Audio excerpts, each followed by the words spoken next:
All right, so I'm going to address the elephant in the room right now. Yes, my hair is wet. Yes, I just took a shower, but not because I was hard at work today or I did a mean, sweaty workout. It's because of the filth and garbage that I watch on TikTok on a daily basis. I don't think there's a single point in my life where I watch TikTok and I don't feel disgusted anymore. Unless I'm watching a cat video. Then I feel wholesome, I feel happy, and I feel like the internet's just right. But for what I see on TikTok Live, I don't know, man. I question society. I question where we're going as a whole, as a collective. Because from what I be seeing on there, it's really bad. It's awful.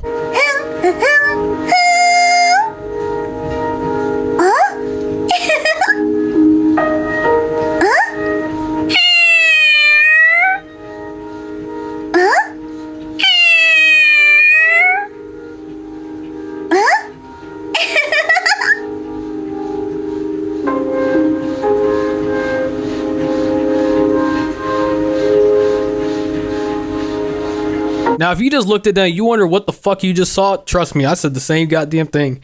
I don't know if it's supposed to be like a cosplay for like voices and like appearance, like you're supposed to dress like a cat, sort of, and then you sound like a cat as well too.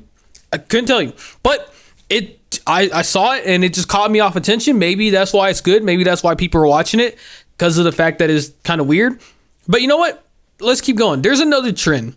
There's one big trend actually on TikTok that I have not talked about yet. Yeah, we had the worst scammer on TikTok. Then we had the Mr. Beast scam where all the people were impersonating him and making boatloads of money. But there's one trend in particular that I keep seeing on TikTok Live I wanted to talk about for a very long time and I just never got around to it. But here we are.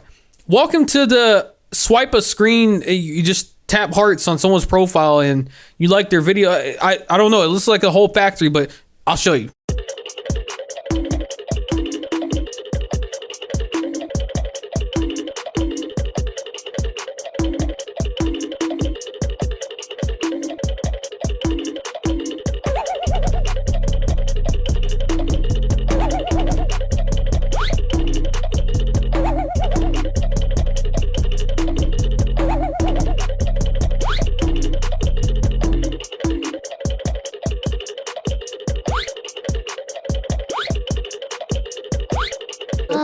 Make some combos, drink combos.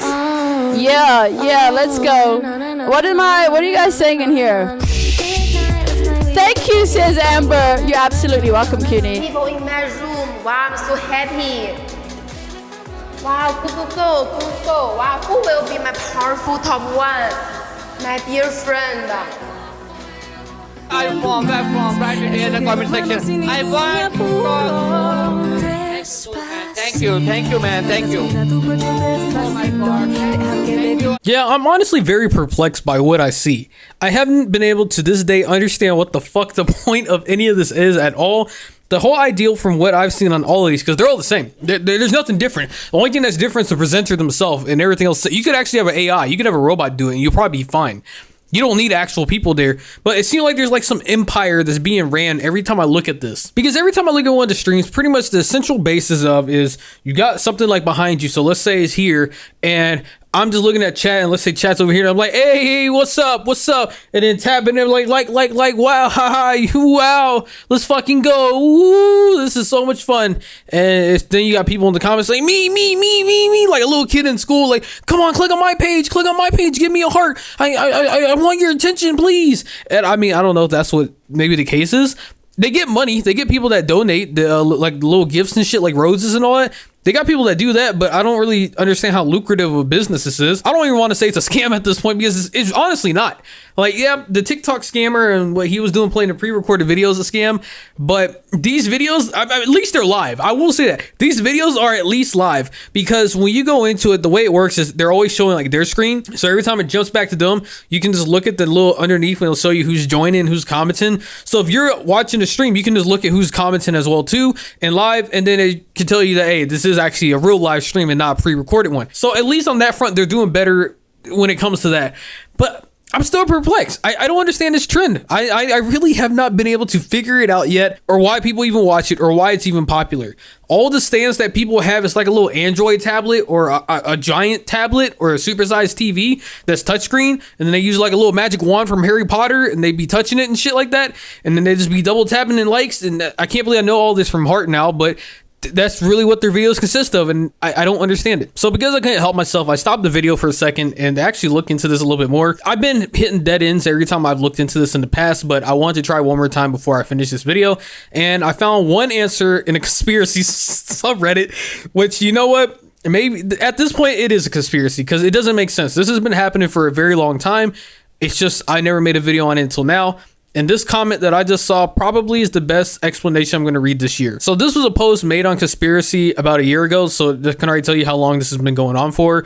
And I looked through all the comments, and people still comment on this from time to time.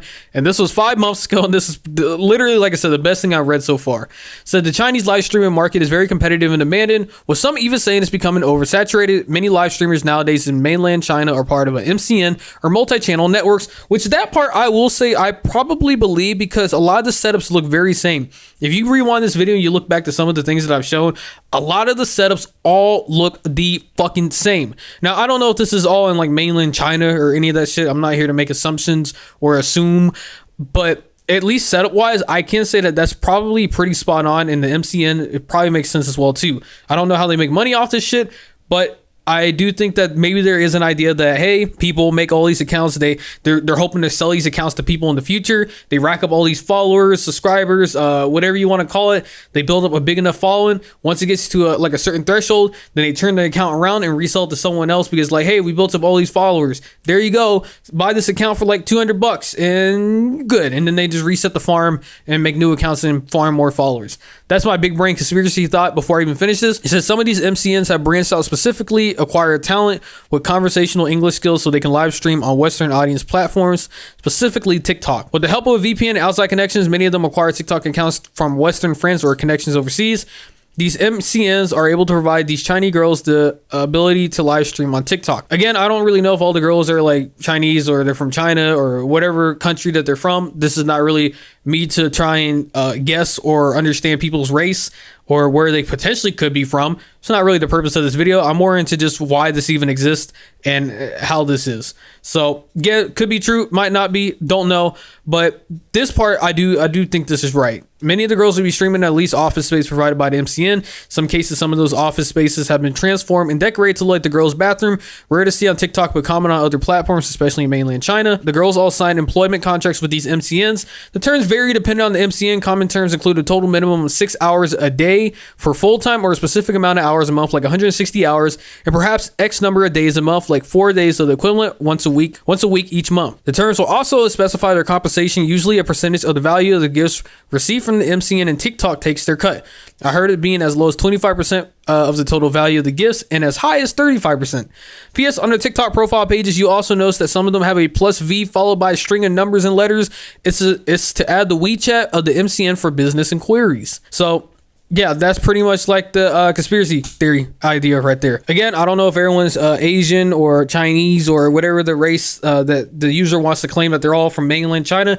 Couldn't tell you if that's real, because if you look at the earlier in my video, not everyone looks like they're from China or even of Asian ethnicity, but that's for you to decide. I'm not here to make those claims. Again, I was just curious on why this trend even exists and why it keeps on happening and how no one has really ever talked about this. I'm pretty sure if I look hard enough on YouTube, I could probably find a couple, or even there's probably some of the top search results, maybe like 1 or 2.